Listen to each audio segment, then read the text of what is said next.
भाई साहब क्या नाम पड़ेगा आपका? मेरा नाम सुमंत कुमार मिश्रा पड़ेगा। मैं गोरखपुर जिला का रहने वाला हूँ और हम लोग काफ़ी प्रभावित हैं, खास तौर से एल्केमिस्ट लिमिटेड कंपनी, सहारा इंडिया और पीएसीएल जैसे चिट फंड कंपनियों से। विगत 5 सालों से हम लोग काफ़ी प्रभावित हैं। बहुत सारे गरीबों का पैसा इसमें लगा हुआ है और तय समय पर न मिलने की वजह से हम लोग को समाज में जीना दुभर हो गया है। हमने पिछली सरकारों से लेकर के अभी के सरकारों तक तमाम पैरवियाँ किया, कि कभी भी कोई भी ना सुनने वाला है ना कोई ध्यान देने वाला है। इसीलिए आज हम लोग एकत्रित होकर के माननीय ओम प्रकाश राजभर जी से अपना जो भी है इसके बारे में हम लोग बात करेंगे और उम्मीद करेंगे कि कुछ ना कुछ समाधान निकले। नहीं तो एक ना एक दिन ऐसा आएगा कि हम लोग को पलायन करना पड़ेगा और इतनी दुखद स्थिति आ जाएगी कि शायद जान बचाना भी मुश्किल है। आप इस पर इतना पैरवी कर रहे हैं, इस मुद्दे को आपने उठाया, एक जटिल मुद्दा था जिसे आपने समझा कि वास्तव में ये समाज तक और सरकार तक पहुंचनी चाहिए।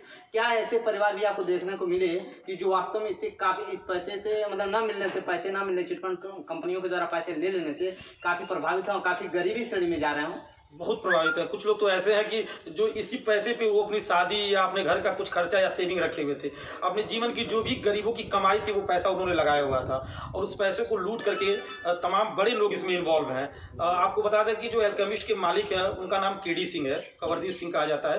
वो तृणमूल कांग्रेस के राज्यसभा सांसद भी रह चुके हैं, लेकिन कुछ ऐसा संरक्षण राजनीतिक उनको मिल रहा है जिसकी वजह से वो ना पैसा दे पा रहे हैं और ना वो समय से किसी से बात कर रहे हैं या ना कुछ कर पा रहे हैं। और हम बता दें आपको कि इस मार्केट में, इस फील्ड में, गांव में कोई ना कोई गरीब अपना गेहूं बेच के, अपना कुछ ना कुछ पूंजी बेच करके पैसा इसमें जमा किया जाता है। और आज पैसा नहीं मिलने की वजह से स्थिति ये पैदा हो गई है कि एक दूसरे को गाली गलौज तो चल ही रहा है और हम लोग का जो है हाल बहुत बेकार बना हुआ है।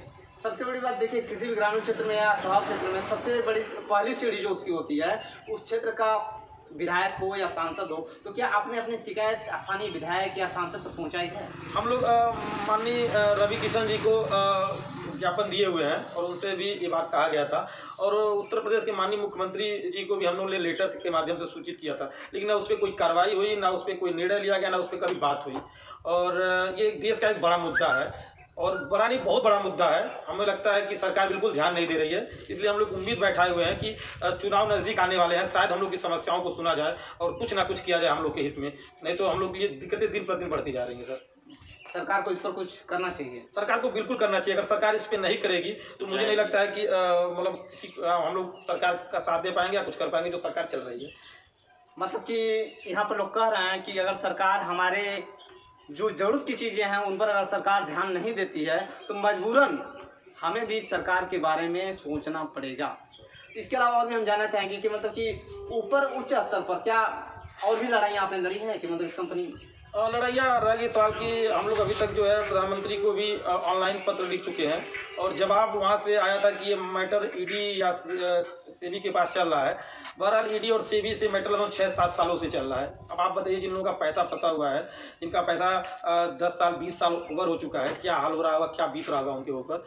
लेकिन कोई ठोस निर्णय या कोई भी सांसद के माध्यम से या सरकार के माध्यम से कोई ऐसा ठोस निर्णय नहीं है। क्षेत्र में एक चीज़ और सुनना चाहेंगे, क्षेत्र में खास करके कुछ कंपनियों के नाम बताइए आप, जिस पर काफ़ी लोगों के पैसे मिलते हैं। देखिए, जो एल्केमिस्ट इंफ्रा रियल्टी और एल्केमिस्ट टाउनशिप इंडिया करके कंपनी है और सहारा इंडिया है और पीएसीएल, ये 3 ऐसी कंपनियां हैं जिनमें ज़्यादा मोटी गाड़ी कमाई लोगों की लगी हुई है। और मुझे लगता है कि अगर गोरखपुर की बात किया जाए तो लमसम 100 करोड़ के ऊपर का मतलब पैसा इसमें इन्वेस्ट हुआ है, जो अभी तक किसी का मिल नहीं पाया है और बहुत दुखद स्थिति का सामना करना पड़ रहा है। 100 करोड़ से ज़्यादा रुपए लगे हुए हैं, फिर भी सरकार चुप है। सरकार का ध्यान इस तरफ नहीं है और सरकार एकदम निरंकुश कही जा सकती है कि सरकार कुछ इस दिशा में कार्य नहीं कर रही है। एक चीज़ और पूछना चाहेंगे आपसे हम कि ये इतना होने के बाद भी तमाम बार मतलब तमाम अखबारों में या मीडिया के माध्यम से बातें सामने आती हैं कि इन कंपनियों में कोर्ट में मैटर चल रहा है, तो क्या कहेंगे आप? कोर्ट में मैटर चल रहा है तो क्या उम्मीद रखते हैं कोर्ट से और सरकार से?